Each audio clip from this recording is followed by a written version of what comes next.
Candlebox was a band that critics, fellow musicians, and some in the music industry wrote off as being derivative or even taking advantage of the popularity of the Seattle music scene in the early 90s. But one thing that people may often miss about Candlebox is that the band's members mostly hailed from Seattle, and they were living in the city long before alternative music blew up in the early 90s.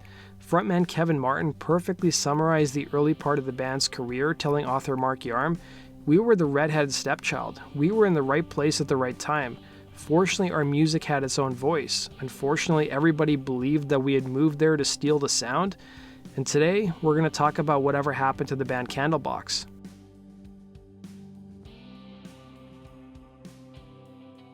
Candlebox was made up of vocalist Kevin Martin, guitarist Peter Klett, bassist Barty Martin, and drummer Scott Mercado as part of their original lineup. All of the band members grew up in and around Seattle, with the exception of singer Kevin Martin, who hailed from San Antonio, Texas. He would move out to Seattle at the age of 14 in 1984, long before grunge took over the world. It's important to note that the members of Candlebox were on average 5 years younger than a lot of other bands who were popular from Seattle in the 90s. And during his time in Texas, Martin was influenced by punk bands like Black Flag and Dead Kennedys.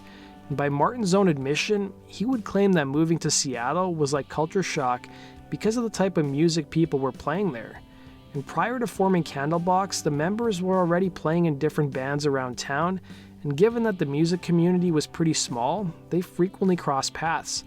The origins of Candlebox started with Kevin Martin and Scott Mercado, who started a band named Uncle Duke. Soon enough, Peter Klett and Barty Martin joined, and they would soon change their name to Candlebox.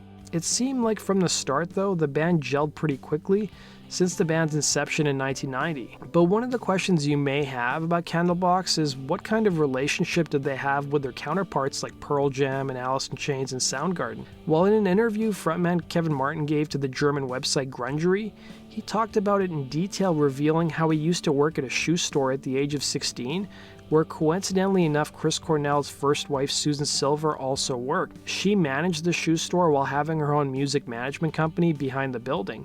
That's how Martin met Chris Cornell. He would reveal in the interview, "She managed a shoe store called John Fluvog. Susan did. So that's how I met Chris. That's how I met Andy Wood. That's how I met Lane Staley. It's how I met Jerry Cantrell. It was really amazing for me to meet guys that I admired musically, and at the same time I was playing drums in a band. I never thought it would turn into a friendship because I was so much younger. Lane and I had become really good friends just through parties and stuff, and we rehearsed next door to them at the music bank. He and I would sit and shoot the shit all the time about singers and rock and roll, and Andy was the one who would come into the shop and would love to talk about music when he did come in, he'd say." Barty Martin recalled the early rehearsals with the band and writing some of their big hit songs, telling author Mark Yarm in the book Everybody Loves Our Town, "I was the last person to join. What ended up being You, which was one of the songs that did really well, happened when we were improvising, the first hour we were together. I had a rough song idea that became Far Behind, and I think we worked on that night too. It felt pretty magical early on," he'd say. And while it appeared that people in Seattle liked the band, it would be the local rock journalists and established bands who hated on them for coming out at a time when grunge was popular, and they were frequently accused of riding other more established bands' coattails. The band would play sold-out shows at some of Seattle's most popular music venues, some of which held up to 600 people before even signing a major record deal. Producer Kelly Gray and Queensryche guitarist would help the band cut their first demos.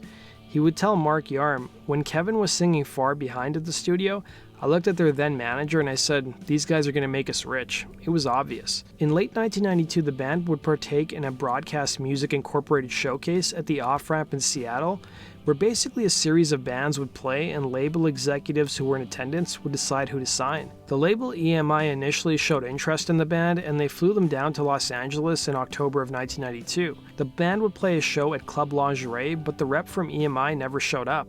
But one person who was there was Guy Ossery, who worked for Madonna's label Maverick Records, who ended up signing the band. Once the band signed to Maverick, there was a lot of jealousy against the group because it seemed like, to their peers, they literally had overnight success. Some accused them of sleeping with Madonna to get on the label, while others thought that the band was originally from LA and moved to Seattle to get signed. It probably didn't help that Courtney Love kept saying in the press that the band was from LA, even though they weren't. Kevin Martin would tell Mark Yarm, "We'd been a band for about a year and a half, and some people felt that wasn't long enough, which never made sense to me. The biggest detractors were the young bands that weren't successful. They felt like we didn't really deserve it. We took a lot of shit in the city, and nobody ever effing stood up for us," he'd say. The band would release their self-titled debut album in July of 1993. The album was a massive success, selling over 4 million copies just in the US, and spawning 3 big singles, including Cover Me, You, and Far Behind. The album would remain on the Billboard charts for almost 2 years. Maverick Records attributed the success of the band to its crossover appeal to college, alternative metal, and album rock formats. The band could also thank independent and college radio stations for helping build buzz for the band. In May of 1993, a few months before their debut album came out, Maverick Records sent out a sampler CD of Candlebox to radio stations, who quickly added the band to their format. In addition to that, Maverick discounted the price of the band's first 150,000 copies of their debut album to $11.98 on CD and $6.98 on cassette tapes, which helped spur initial sales. Helped by MTV, the band's music videos were quickly adopted by both Headbangers Ball and Alternative Nation. Soon enough, rock radio stations would help the band gain traction in cities like Seattle, Baltimore, Boston, Denver, and Tampa Bay, according to Billboard magazine. Local radio station KISW helped promote the band from the beginning, heavily playing the group's singles. A spokesman for the station would tell Billboard magazine at the time, "People respond to Candlebox because they're very passionate. The music is raw and real, and it's not a formula they're going by, and people can read that," they'd say. But critics weren't kind to the band, as even Billboard magazine's review of their debut album would say the following: "The band doesn't know whether they're Soundgarden, Extreme, or Led Zeppelin. They have no commercial success headed their way," they'd write. Kevin Martin would tell Billboard in early 1994 about the biggest misconception of the band, revealing, "We were the second coming of the Seattle bands, and people don't know we're from Seattle until they ask.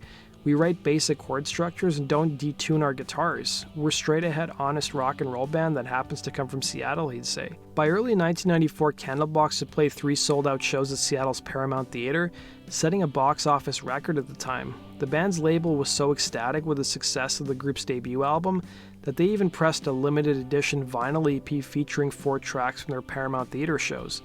According to Billboard, of the 4 million copies Candlebox sold of their debut album, 10% of those sales came directly from New York City.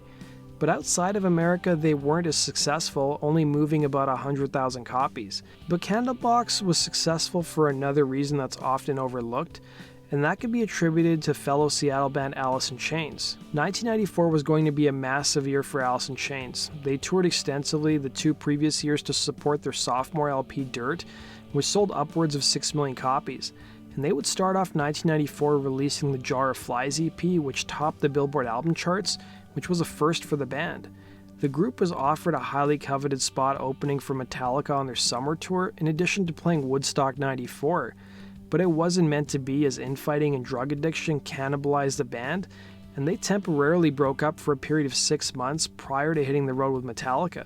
This resulted in Candlebox stepping in and having a phenomenal year on the road, further helping push album sales. In early 1994, Candlebox found themselves opening for Rush and playing Madison Square Garden, and soon enough, Candlebox was headlining its own tour with groups like the Flaming Lips opening for them. Wayne Coyne, the frontman of the Flaming Lips, would tell author Mark Yarm, "Candlebox wasn't just the nail in the coffin for grunge. To me, they arrived as the coffin for grunge. We toured with them for 3 months at the end of 1994, and at the beginning of that phase, they were playing 4,000 to 5,000 people a night. And at the end, they were playing giant hockey arenas for the most part that hold 10,000 people, and they're selling them out in a couple nights in a row. We saw the clumsiness of their shows and songs, and everything about it seemed, damn, this was too much too soon." Candlebox really had nothing, he'd remember. Almost immediately after the band got off the road, they headed back into the studio to record their highly anticipated follow-up record, but the band was burned out. Kevin Martin would tell author Mark Yarm, "The making of Candlebox's second album was a disaster. Scott wanted to quit the band, but he wasn't telling anybody, so he was playing drums like a robot. Everybody was really unhappy and tired and overworked. The label and management were like, we need to make this record." But the band struggled to even show up in the studio, as its members now had money, and in some cases drugs affected the members' commitments. Guitarist Peter Klett would reveal in the same book, "By Lucy, I'd be high on coke and all jittery and wanting to get my tracks done just so I could go. I was definitely guilty of calling in sick because I'm hungover." The band soon started to clash in the studio as members felt stifled by Martin's stubbornness and dominating demeanor. The band would eventually finish their second album, Lucy, and it would be released in October of 1995.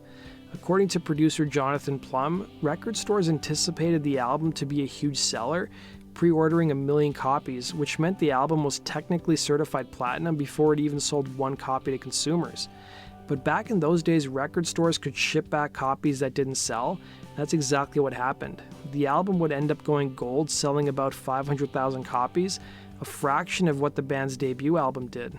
Lucy would have 2 modest hit singles on the record, including Simple Lessons and Understanding, both of which were top 20 hits on the mainstream rock charts. But once again, critics didn't find themselves fans of the band, as Entertainment Weekly would give the album an F rating, stating the following: "At least Candlebox's unadulterated terribleness offers the public a sad, necessary lesson. For those who believe the human race could never again endure anything as awful as Journey and Foreigner, Candlebox can prove it can happen here." The band's follow-up album Happy Pills would come out in 1998, and it was a tumultuous time for the group. They underwent lineup changes, with drummer Scott Mercado leaving and being replaced by former Pearl Jam drummer Dave Cruzan. Partway through the tour to support Happy Pills, Cruzan would leave and be replaced by former Ugly Kid Joe drummer Shannon Larkin, and bassist Barty Martin would also leave the group in 1999 to attend college. The tour to support the record would also be hampered by health problems, as frontman Kevin Martin would burst a blood vessel in his throat, forcing the band to cancel some dates. But the band also got some pretty amazing touring offers, opening for Aerosmith. By 2000, the band was done, but it really appeared more of a business decision, as Kevin Martin would reveal to Garage Radio magazine in 2008. "We tried to get out of our contract by breaking up the band, but it didn't work. So it was a bit of a catch-22. When you break up a band, there's always one member who's considered the key member of the band, and with that, they're locked into the contract. I was that guy, and I didn't deliver that 4th record. After battling with them for 2.5 years, I told them to go F themselves, and I was terminated." Martin would go on to claim that during that time battling with the record label, the other members drifted into other musical projects and career goals like attending college, so they had other priorities in life. In 2006, their old label released a best-of compilation, meaning they finally contractually delivered a 4th album.